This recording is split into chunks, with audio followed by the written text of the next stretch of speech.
Pues para mí el hecho de que estemos las mujeres en obra, ya para empezar siento que aporta un cierto equilibrio y también percibo una mirada diferente de hacer las cosas que tiene que ver principalmente con los cuidados, los famosos cuidados, que ya no solamente hablamos pues, del tema de seguridad, sino de ese cuidado emocional hacia las personas con las que estamos trabajando, como hacia lo que estamos haciendo y cómo lo hacemos. Por eso pues, me parece muy bueno que cada vez vaya acercándose más mujeres a la obra, porque al final es una cuestión de normalizar nuestra presencia en la construcción y de que sea un espacio inclusivo, ¿no? Que acoja al final a toda aquella persona que sienta amor por el oficio y tenga ganas de crear con sus manos, independientemente de su físico o de su género.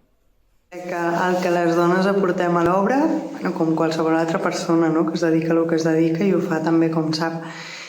El que sí crec que és molt interessant és l'obertura d'un sector que és molt masculí i que sigui de més fàcil accés també per les dones i que no depengui tant del gènere, sinó més de les capacitats que tenim cadascú per escollir el que volem fer.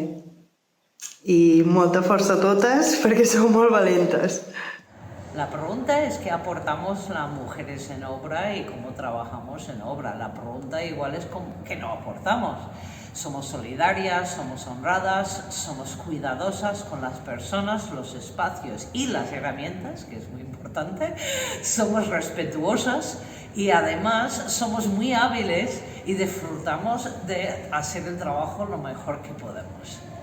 Como situación atípica, quiero llamar la atención de que hace 22 años, cuando yo hice mi casa y comentaba a la gente en la península que había hecho una casa de paja, la reacción de la gente era: ¿cómo es que tú, una mujer que vive sola, has hecho una casa? Le chocaba muchísimo que yo fuera tan valiente como mujer para construir. Sin embargo, ni les registraba lo de la casa de paja, que ya les sacaba del escenario. Y ahora, 22 años después, sí que la reacción es: ¡ah, qué interesante lo de las casas de paja! Lo he visto por la tele.